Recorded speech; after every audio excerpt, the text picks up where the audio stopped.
정부가 대북 전단 살포를 막겠다는 방침을 밝히면서 어떻게 처벌할 수 있느냐를 놓고 논란이 일고 있습니다. 왜 이런 논란이 생겼는지 김주영 기자와 따져보겠습니다.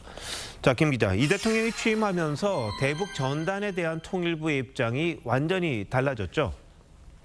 네, 통일부는 지난해에는 표현의 자유를 보장하라는 헌법재판소 판결 취지를 고려해서 신중히 접근하겠다고 했는데요.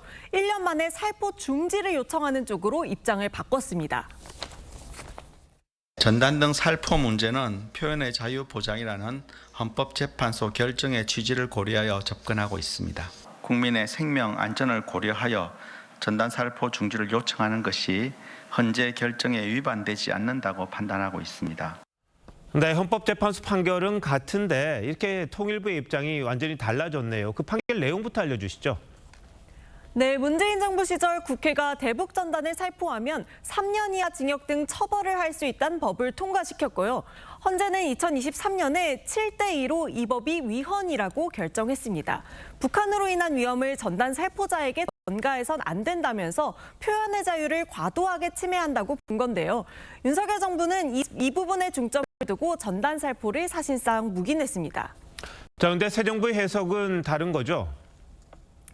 네, 지금 통일부는 헌재의 판결은 처벌이 과도하다는 거고 전단을 무제한 살포해도 된다는 건 아니란 겁니다. 실제 헌재 판결문에는 경찰관 직무집행법을 보완해서 사전 신고제 등을 할 수 있다고도 했습니다.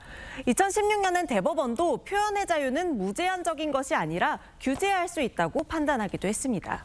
네, 직접적으로 처벌하는 건 위헌이다 이렇게 판결을 했습니다만 그럼 정부는 어떤 법으로 규제를 할 수 있는 겁니까? 네, 새로운 대책이 나왔다고 보긴 어렵습니다. 과거 이명박 박근혜 정부 때부터 정부는 경찰관 직무집행법을 들어서 전단 살포를 막아왔는데요. 이건 처벌 조항이 아니라 한계가 있었고요. 지난해 국토부가 대북 전단이 2kg 이상이면 항공안전법 위반이라는 유권 해석을 내렸고 최근 경찰은 이 조항을 적용하고 있습니다.